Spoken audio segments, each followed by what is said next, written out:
What up, Weebs? It's Gordon here, and today we have a replay where we play one of the decks that have the highest requirement of APM in the game. And this is a deck or replay from the previous patch along with a commentary because I forgot to upload, sorry about that. But I think it's still a really good showcase of mechanized motorized in Broken Arrow, so I hope you enjoy. Well, I decided that if I'm going, or initially in the voice chat, if I'm going to go to a cap where I engage in CQC with my opponent, then I actually want to play motorized and mechanized, which is a deck where, I probably spent time on the deck talk previously already, where it has a pretty big emphasis on CQC. And with the help of the BMP3s in the forest, I don't think infantry are going to be that difficult to deal with, even though I do not have a TOS. But that's fine, as we jump into the game quickly.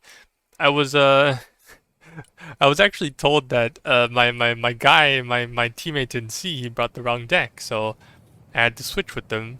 So well, it's perfectly fine because this deck is actually one of those decks where even if I have to play out in the open, I would be still relatively fine, and that's because of the K16 boomerang, or 15 depending on which variant you're running, and yeah, and then like it can block AETGMs. It can, yeah, most notably the javelins and also the spikes, and even though the truck or the how would you call it? The IV itself is not too tanky. It's still decent enough at range to actually do a bit of damage to enemy vehicles and hopefully keep the front line intact when I need some fire support.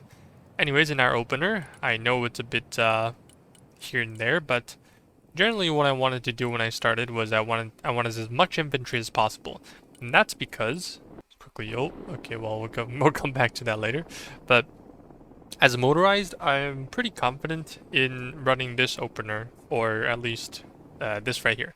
So this is basically two things. So the Phantom itself that can one-tap killer eggs can carry 8 troops. So I have 8 troops inside here.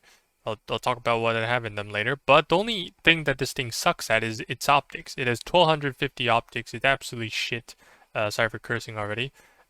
So that it cannot actually spot enemy helicopters or planes or whatever that's going to attack it. So if I only run this thing solo, it's always going to be shot at first, and I don't want that because it's always got troops inside. So I actually use the cheapest possible helicopter that actually has 2000 optics. I forgot the name of this helicopter, but I always send this guy in first to die because like what else? He's cheap, he spots things, and he also gets shot at first. So at least this is how I want to run it. Okay, the Mi-24K. So I have like, whatever you bring in this helicopter is probably not that important. If you have Spetsnaz GRU, which is mixed, I actually highly recommend it because not only can it one-shot killer eggs, it also has a bit of AT to start with the beginner, and also it has decent amount of CQC, since, you know, it is a special force unit. As you see right here, my Mi-24 is already getting shot at, but the Phantom lives. Comes another fighter trying to intercept it. The thing dies. I don't manage to get off my second shot, but thankfully, actually, the troops somehow managed to survive there. I mean, the helicopter was on top of the roof there. Anyways, that's good news for me. At least I didn't lose everything. I mean, sure, I did lose like 270 points, but to at least know what's going on. I mean, like this is the worst case scenario, right? I mean, it could have been even worse, right? If I lost both these units, but that's fine, you know, like. We live in an economy where if you lose units, you can get them back, and they get the kill score. But, anyways, what we have here is that early game I actually love man pads, and that's mainly because if I get cheesed by helicopters, I can put them in a building or somewhere where these guys can't. Like, I can move them in and out of buildings so that the helicopters can't really cheese me. But anyways. Thanks to the heli drop, I actually have infantry that are pretty close to C, so I can basically deny my opponents, or at least I was trying to get into C as soon as possible. But it turns out actually he got in there. I mean, he's soft, right? Like, well, what else am I? Like, there's not much I can do here. And he does face check me with a stinger team, and on paper, the BTR should have enough armor to deal with the small arms here. But I checked my unit card here earlier. This is not the up armored BTR. Kind of a mistake on my end when I did some deck building. So later on, let's jump forward a little bit since yeah, my BTR took some damage from the Stinger and I had to bail out because, or like disengage because you know, my infantry aren't really prepared for that. That being said, the BTR does still have some supplies, whether like, you know, and well, whether it's limited or unlimited, we can pretty much heal back the Augment Chiki and the Stinger squad that were damaged from the heli drop earlier. And at this point in time, our opponents are also reinforcing their front line with the CV90 and 2 War Pigs, so we can assume there are probably like 32 infantry models here.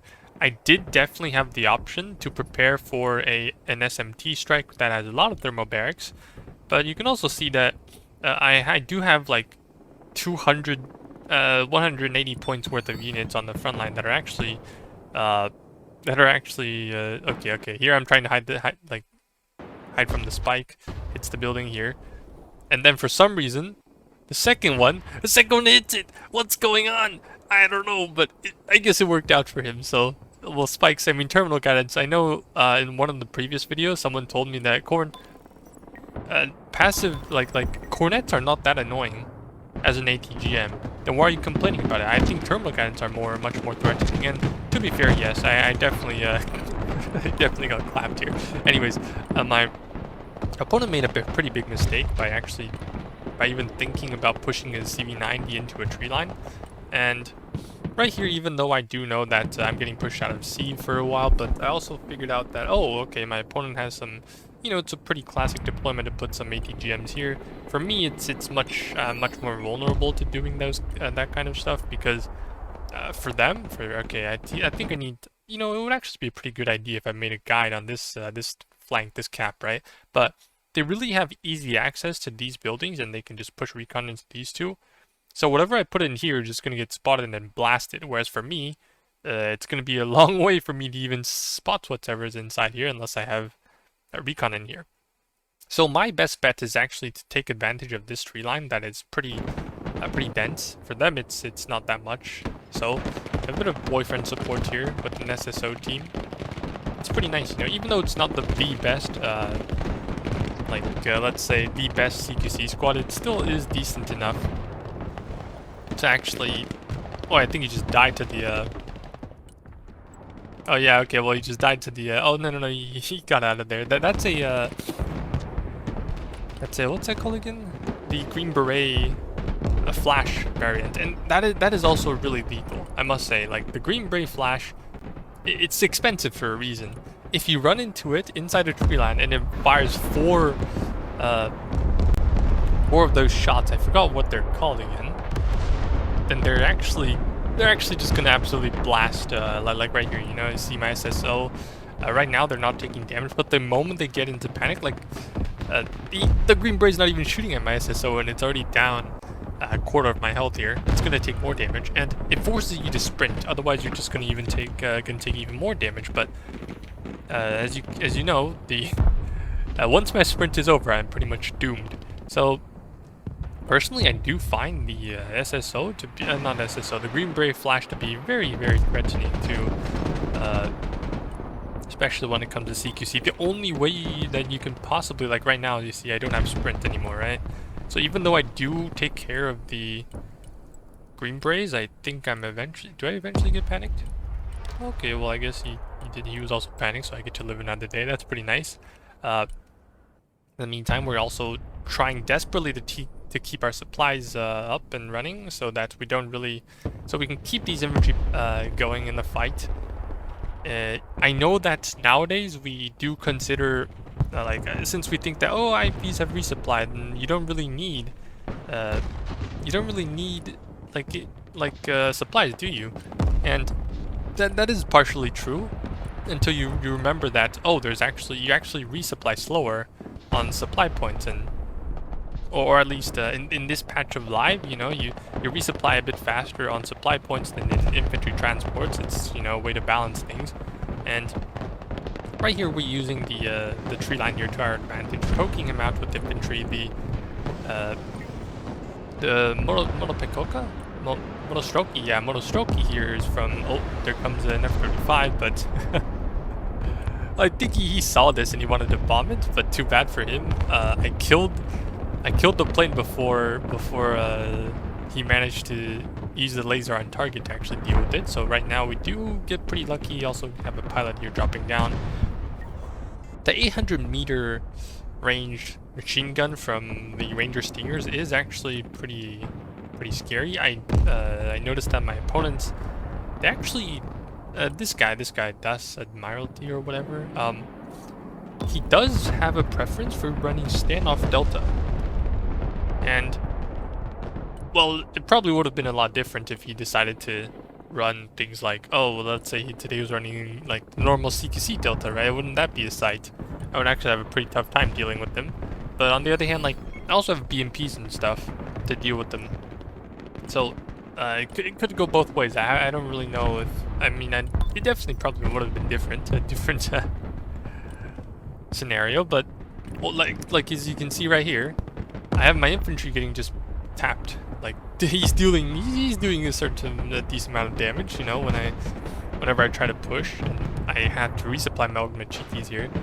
Right here, this is the result of Killer Eggs taking 2 shots to kill from Enigma. Okay, so now we have a second, you know, another instance of how suppressive or oppressive what's this, Green Beret Flash is. Like, he's dealing damage to both of these squads, hello? I know this is only, like, this guy's almost 1v2ing. And that's my Spetsnaz guru, even though, like, right now, when I try to retreat, he's running through the fire again, and now he's dead! He's dead! That was genuinely scary, though. I am very, like, right now, I've learned to respect the Green Beret Flash. And I think that in Forest, the Green Beret Flash is just built different, man. Like, you can't, like, even in buildings too, because they have the incendiary weapons have 100% cover ignoring, you know, this feature. I mean, it's just gonna burn the house down. That being said, I think it's about time that I decide to, you know, since I know that my opponent right now, he is pretty much just spamming infantry. Oh, well, there goes my fast-moving vehicle. Unlucky. And then my BMP-3, he just went on a quick adventure to, you know, clear out some infantry. It costs 85 points. I can just keep on pushing, you know, run away. Can even take out the NASM, smoke up, and keep running. Let's see. Let's go on to discover. Let's go on a tour and see, on a safari, and see what we discover in the back. Maybe spot a supply so I can pop them. Like, for example, that is an XA-180. That is also resupplying that Stinger squad. Unfortunately, I think that's about where my journey ends. So not much more to spot here, but nonetheless still okay. Sniper in those 2 buildings. These high rises are actually so important to take out. Although for me this game, it's not that important. It's less of a priority because I'm mainly fighting in the tree line. If I find the tree line, then maybe for my opponent, it's like he can't really spot it. The only thing he can spot is probably what's going inside, like trucks and stuff, but not really the not really like the exact locations of things. And this is another, I guess, this is called an overextension, I suppose so, because the CV90 is so fragile. It can't even it doesn't even have enough heat protection to defend itself from thermobaric weapons on live. In the meantime, there's a nuke being called out at the moment, but it's not happening yet. He decided to rush my recon position, which makes sense, you know, like. But then I also had some BMPs right nearby to just quickly run at them. Okay, there comes the seed. That's nuke going in, and apparently it went off. Oh, Russia's nuke is without. I don't think you can actually deal with it without striker. Without a striker, what's it called again? SHORAD. Just because of how good it is at intercepting seed and probably a nuke. So yeah, striker meta again. I mean, like I don't. Well, it's good at intercepting stuff, so it definitely is doing it. You know, like if you have trouble dealing with nukes, then maybe try striker out, right? Meanwhile, since we've taken care of, I mean, we probably did take a couple losses here. You know, 1 BMP and Wait, I think that was it. Just one BMP. Oh, it's not too bad, is it? Maybe another squad? Yeah, I probably lost the stream. I kind of forgot, but anyways, right now we have the, we're gonna see the standoff Delta fight against the CQC SSO. Normally you see things the other way around. Normally it's, oh, CQC Delta just blasting the doors of a standoff SSO with a cornet. That's very annoying, but, you know, in some cases we get, I mean, it's cool, you know, to see things go differently for once or twice. Right now, I know that like this is why I think it's so it's going to be very annoying for my opponent to push into me, and that's because my opponent, rather than like he only has CV90s, and I'm not saying that CV90s are bad. I'm just saying that they don't really like I can still deal damage to them with thermobaric weapons. So the only thing I need is like extremely cheap. Like even the weakest AT, like from the Monostroke, these are like basically the same as AT4s. I can still like basically 3 tap or 2 tap the CB90, which I know it's like extremely strong against infantry fighting vehicles, but not so much against infantry. So that's some good news for me. So I can basically focus a lot more on using like CQC infantry, and then occasionally run some. Also, this is a bug. Shooting at my SSO that should be in the transport, but he's actually dealing damage to them. So, yep.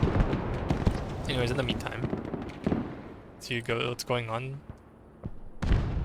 Yeah, just more so my opponent kind of needs tanks to actually push in, and even if he pushes tanks in, I have my ultimate weapon called the Spetsnaz Guru, and with a bunch of AT, and that's what I got. Yes, I have Spetsnaz Guru with AT.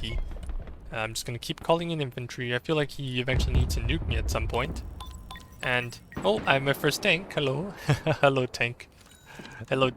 This is this T-72B3.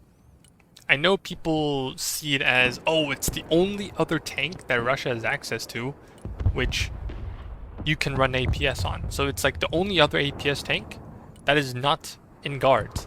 So you think, okay, it's quite rare, isn't it? That must mean it's strong. Until you realize this tank is basically the same thing as the very stock Abrams, like the very default Abrams, you know. And then you realize, okay, maybe it's not that impressive anymore. So quite unfortunate. But then, if you think about it, hey, it's an Abrams, huh? Well, then maybe that means that, you know, even if I run it stock, it should perform somewhat decently. Here I'm getting ran down by the leopard. I do not want to fight that thing. I'm just gonna keep running away. There's also a Type X trying to push me with that, push my infantry. We're still reinforcing the front line with the units here and there. I also have my smoke rad, which I'm just going to yes, quickly smoke the cap so I can push back in without being damaged by the standoff infantry. Taking a couple hits here from the javelin, but that is fine. I mean, if I had the javelin, I mean, if I had the APS, I definitely would have been safe here. Yeah, these guys are just really trying their best to blast me with standoff infantry and vehicles alike, so I definitely need a lot of smoke. And I know that people, or like people like me, do like mortars, but in this deck, I actually don't have a really like a good enough weapon or like good enough artillery support that actually counts as a smoke mortar. Most of them don't have that much capacity, or like a lot of smoke rounds. But anyways, I kept 2 Monostroke squads here because I had enough economy. Like they were here to stop him from rushing my unit, right? So I just ended up holding them inside those buildings since I knew that maybe, what if he does it again? You know, what if he does it again? But turns out he spots everything there, so he definitely has recon somewhere here on the left, but we can't really clear them out at the moment. I need my smoke rad to smoke it up and then rush it. And I know it's been like almost 20 minutes into the replay, but I haven't even started talking about why I'm getting so much like why like my 2 units in the back, the Tulpans. And The tulpans are like I know people find it really like oppressive, right? People just sit there and then like, oh wait, but even the Spetsnaz crew got spotted. That's unlucky. I mean, they didn't even do anything. They were just sitting there, and they're almost dead. Pretty big mistake for me. Even like I could have just used the tulpan's laser guided munitions, lased the vehicles, and then just shot at it. But now that he's on the move again, I don't think I have much of a chance here.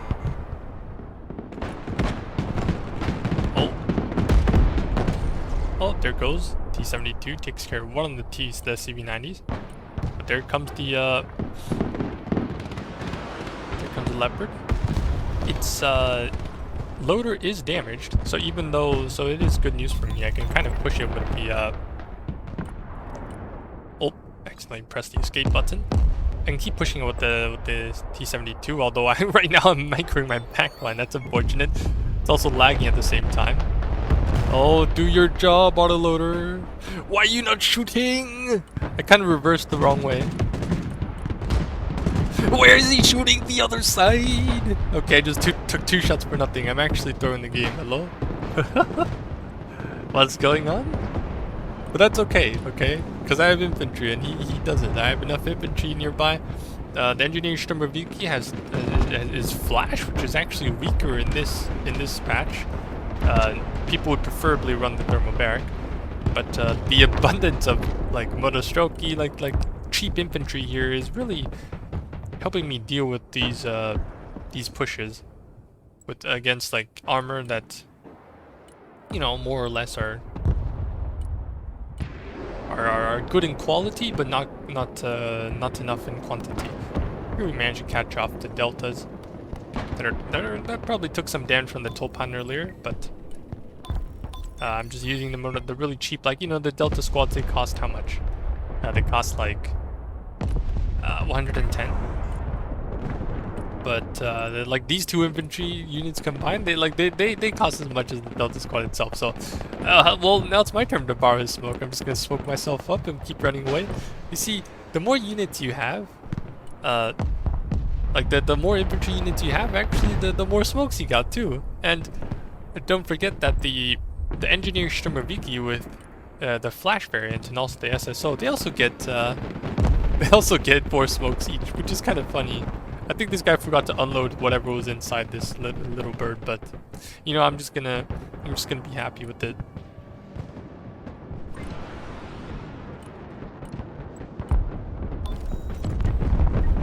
So right now, as we're just, you know, halfway into the second phase, almost halfway, we kind of did solidify C, even though I'm pretty sure that if my opponent wanted to push me again, he definitely would have done so anyways. But for the time being, we are in a good spot. We managed to keep some units on the field alive, even though we lost a tank, but that's fine. We still have a couple more if we ever wanted to call them in. And we're also up on kills, so the only thing that we need is to kind of deny their caps, their map control, and we can kind of press them because we have more units on the field now, you know? We killed some units, so it'll take them a while to bring the units back onto the field. And with this gap here, we can kind of just take, you know, try and see how it goes. My teammate here on the left is actually struggling against ATGM spam. I'm not sure if he has a smoke border of his own, but I'm going to borrow him my grad really quick. It's not really well coordinated though, but yes, I do know that people particularly hate ATGM spam. So maybe next time, you know, I'll have a replay where I fight against ATGM spam, and you'll see that I struggled against it as well. Even though I think it's on this patch. So, but you know, like that's a topic for another day, and it was when I try to play on B. And right now I'm using the Razvedka. They're pretty cheap, 50-point infantry squad. Not much. That's also a CQC delta because this guy is playing in D, and I'm playing in C. So the guy to my left, the purple guy, he has a standoff delta, and I have. And then the orange guy, he has the CQC delta. So yeah, you know, same icon, way different configurations, and you definitely don't want to mix them up because who knows what happens if you accidentally push the wrong units into the right opponent. Anyways, it's our opponent's second leopard. in this phase, so we can pretty much assume that this is just the only threat left. That's actually quite oppressive, I would suppose. It beats all of my tanks. It has APS, and I kind of... I mean, I could definitely call out a T-72, not T-72, the, what's it called again? The Su-24. Definitely would have been fine here. Okay, there's the tank, hello. I'm setting up my Spetsnaz Guru just to make sure that if he ever pushes with his tank down this road, I would be able to like defend against his push. Smoke myself up there because that is a Moz team, and the Moz team, they tend to deal like lots of damage. Like they're basically 3-tap my Kurganets. Unfortunately, my opponent also did a pretty good job at guessing where my supplies were. I mean, it totally makes sense to hide my supplies there, and also the BOIV goes down because it doesn't have that much heat armor to protect itself from artillery. But we also have our own artillery, right? We have the Topans, and yeah, so like I hear you're running SOF infantry with war pigs in the back to resupply them. Well, let's show him some. Let's beat him some thermobaric right here. There goes one. Just blasted. Ogmachikis are such a nasty piece of infantry. Anyways, well, now is probably a good time for an SMT. One of my teammates, who happened to be playing flank or something, did manage to have some units in the back or like some extra points where you could just buy an SMT and just blast everything. I was pretty close to it, and I also had some units in reserve, but I definitely could have taken care of the C issue myself. That being said, though, it was because of that SMT that now all of a sudden I have 2 BMP3s with Moto inside of them, just freed all of a sudden, and that they are running down this Leopard 2A8, which my opponent seems to be not too careful in supporting it with infantry nearby. So I'm just gonna drive down the road, pop my Moto out, surprise, bomba, and then there goes the Leopard. So pretty good result from our end. And then now, all of a sudden, I think, yeah, that was some artillery that I didn't spawn in the back here all of a sudden, but that's fine. And oh, he's artillerying my Tulpan. He doesn't like it anymore. But I definitely could have keep pushing into this tree line, you know, now that I think about it. But to me, I felt like, okay, well, we probably, like, so what if I push into this tree line? He's gonna clear me out eventually. Oh, that is a nasty kill, no? Oh, well, I guess he killed Tulpan with it. But what if I start to pressure, like, this is the same road that the guy in D is reinforcing from. He's not even taking this road for some reason. Well, maybe that's where he's spawning his units, so that's how it works. But we managed to quickly destroy 2 AMPVs. There is a tank in this tree line, but I can't spot it. And if we can if we can cut this road off, then it's probably going to help our team a little bit in C, and we can actually help them take care, like, clear out this tree line. So let's see what we can do here. Another Kurganets. Oh, another very nasty. Oh yeah, double cornets is so threatening against these IFVs, and if you don't smoke up in time, you know, you're kind of in trouble. We also get a very lucky engine crit on that vehicle. I definitely need my grad to smoke myself up because there are 2 big clearings here, and my opponent can easily spot through maintain vision through these clearings. So the good news for us is that yes, we've actually managed to successfully track. This is actually very lucky if you think about it, you know, like how many like how lucky do you have to be to break through APS and the 4 shots that go through somehow manage to get its engine, right? It's crazy. But anyways, just gonna quickly resupply our infantry here in the back. That's not too far away from the battlefield. Smoke rad goes out. Another round. Thank God I microed my S300 before it was a bit too late here. Oh, never mind, I jinxed it. And then even so, this at V2 or V3, oh, it's a V3, so it has 850 front armor, and yeah, it's about time I smoke up, I suppose. Yep, I actually can't beat the V3 here, 1v1 or... Oh, we used another tank, never mind, I'm just gonna run away. There's another Abrams, guys, there's another Abrams. And it kind of shows that the Russian tanks, the only thing good about them, okay, well the M2 finished it off, but the Russian tanks actually do suffer against the American ones if you're not playing things like guards, the guards tank brigade. So you kind of I mean, for this deck, you like unless I decide to run like a massive amount of tanks myself, I do need to run to support my tanks with infantry, which for forest fighting or for urban fighting, it's actually pretty nice, you know, if you have a bit of combined arms. Unfortunately, the what's it called again? The old Mechiki do take out a war pig, but they don't. I mean, the things that popped out are pretty nasty, right? They're Delta. What else can I do about it, right? So, but that's fine, you know. Like, it's a cheap squad. I can do. I do pretty. Like, they do pretty. They, you know, even if they killed one, what's it called again? One war pig, they're worth the price already. And then right now we're just using the cheap Moto to, you know, take a couple pot shots at our opponents with their AT4s. I know they're called RPG something, but I can't remember their names. I'm just, I apologize, guys. Anyways, so I know there's a big gap here on in the middle. As I try to reinforce D. I definitely could have pushed B, but but for me, this deck is more of a forest fighting deck. It can building hop from time to time, but I feel more familiar with the D side, so that's why I end up pushing D. If you want to push B, then that's fine. Also, if you feel like it, but since we have the Tulpan, we can use them to punish infantry that are spotted inside buildings whenever possible. And then the BMP3 is just here to resupply my infantry. And then we still have the casual supply dump here and there. It's gonna, yeah, because my opponents have like the, what are they called again? Panzerhaubitze. And yeah, okay, they're gonna supply. So they're also pretty nasty when it comes to popping supplies, popping artillery pieces. But that's fine, you know. My allies successfully managed to cap D, and D is back under our control. With these two caps, I think. Oh, we actually go even. Oh, we probably have another one. We have a cap. Okay, so out of the 5 caps, 1, 2, 3, 4.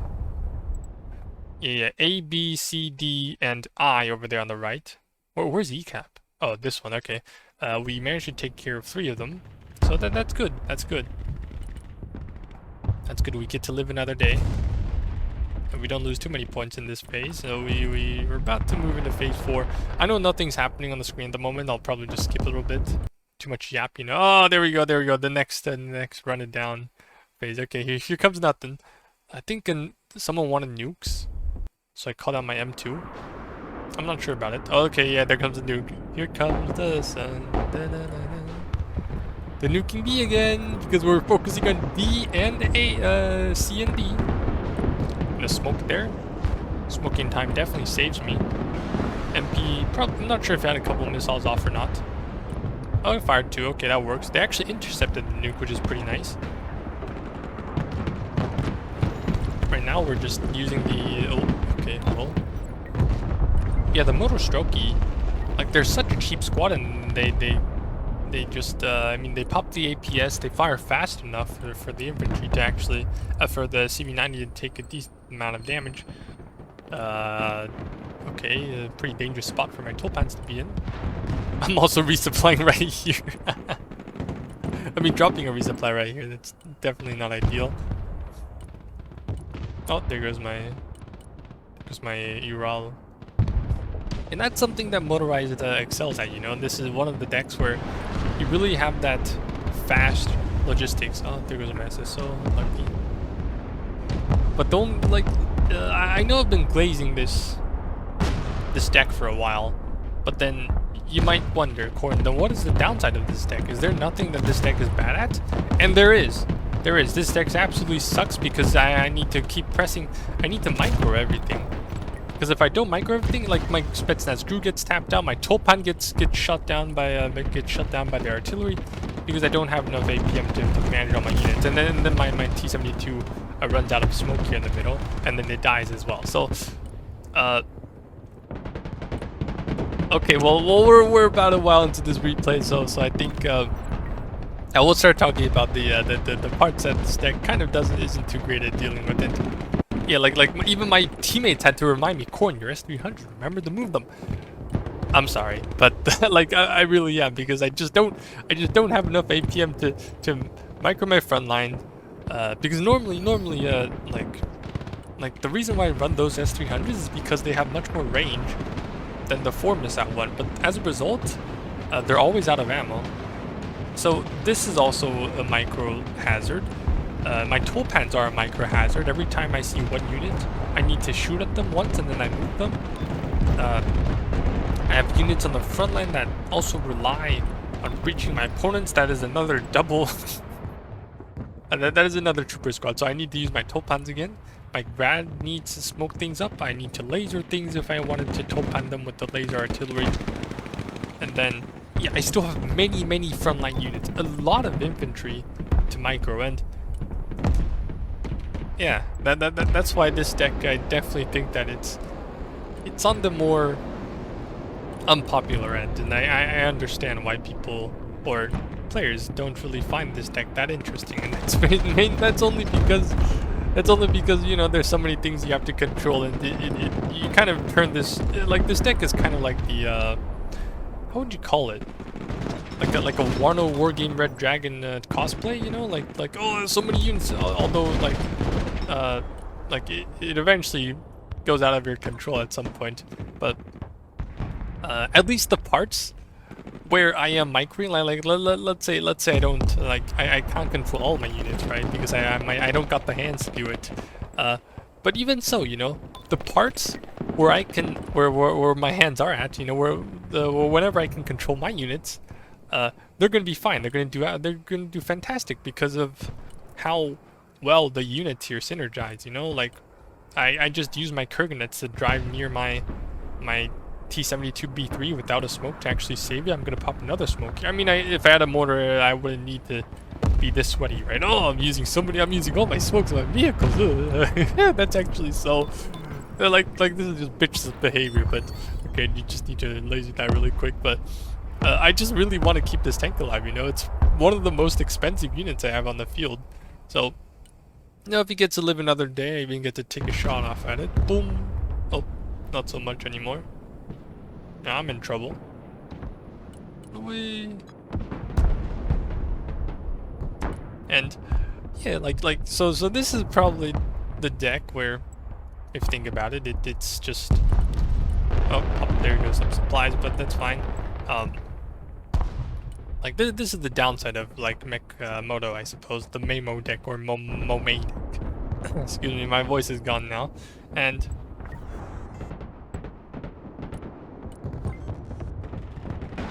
I know there's a bit more time that we have here until the replay ends, but I'll be skipping through it bit by bit because in the end of the replay, I think my opponent kind of ran out of units here. I know he still has some standoff infantry, like the Delta that was focus firing my SSO, and also my, but then the other units that are good at CQC, like I know that my engineers are actually breach. They have the shotguns. They actually got 4 shotguns this patch, which is pretty nice. But without the smoke from the grad, whenever I want to push up into my opponent's face, like right here, 1, 2, 3, 4 Mars teams.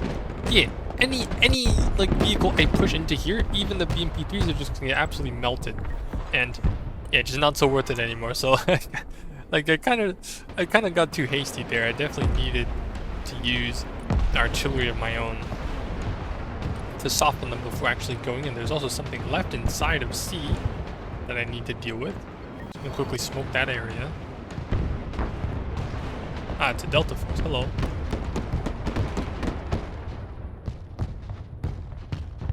And let's see how the engineers do.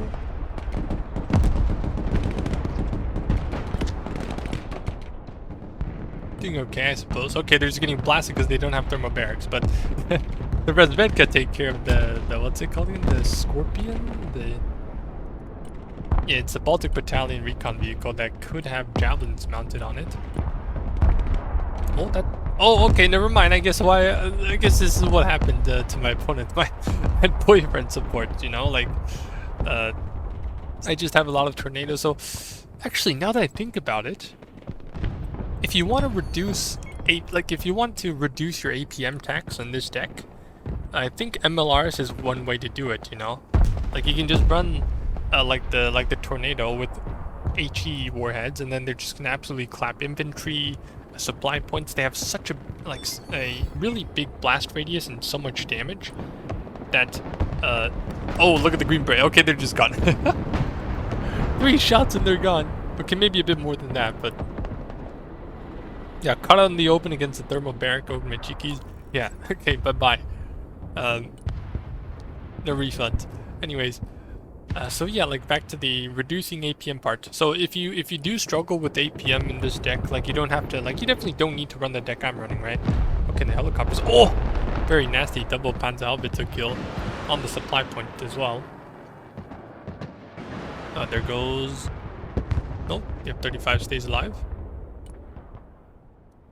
But I have like you're free to run the S300s with 4 missiles. I actually think it's much better to run the S300s with 4 missiles, because now you don't have to like you can stay on the field for a longer amount of time, and then you know it basically halves the resupply runs that you have to go on.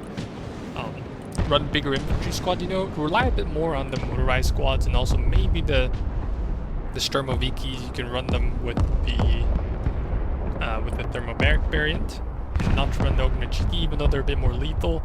Run APS on your tanks on the T-72B3, and then you know use the grad for smokes, since you can draw a really big line. You don't need to use a mortar and then resupply if you know this and that. He went for my. Oh, he even got the S300. That's very unlucky. Man. Because I thought he was going for the tank, but turned out he didn't. He hated the Topan so much he went for the Topan or the meteorite, and then on top of that he got the. It's not really desync. Like my S300 was shooting at the F-35, but he ended up. I mean, on paper the thing should go intercept the seed missile, but it kind of it doesn't sometimes. You know, like I don't know how to explain it. It just does. Okay, it just it just does. So anyways, kind of broke our opponent here. Not much to talk about anymore, I suppose. We did finally spot a bit of recon. I actually never cleared the stuff on the left here. Everything on the left is like I've never touched it before. I'm just running it down here. I'm from middle. Okay, there's my. Hello, there comes some Marty. Run away.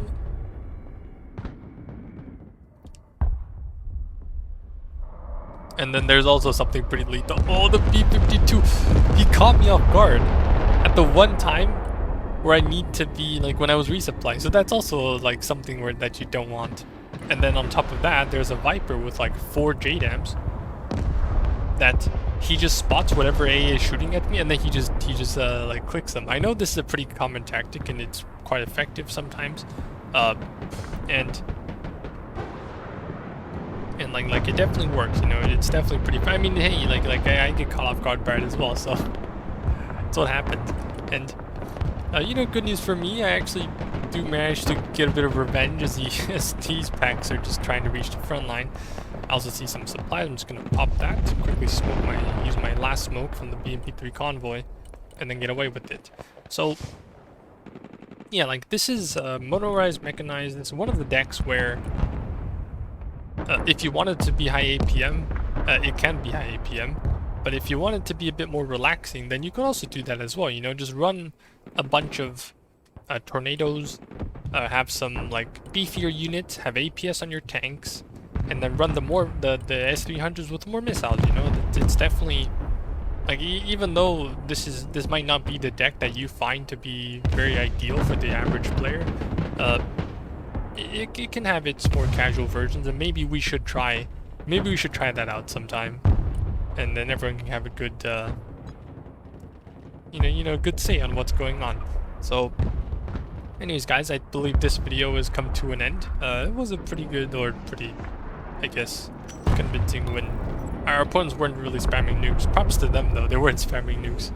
And with that, yeah, I feel bad for nuking them, but we didn't take B anyways, right? So this Hilo heist is in fact a success. Actually, is this even a Hilo heist? Maybe, we'll see. But yeah, guys, all thank you for watching until the very end. I hope you guys have a wonderful day, and hopefully the new update you find it pretty nice, because it's going to be, I don't know, I don't know like what to say about it, because it is, I mean, as the time of this recording, I am still under an NDA, so you'll find out for yourselves. Bye bye.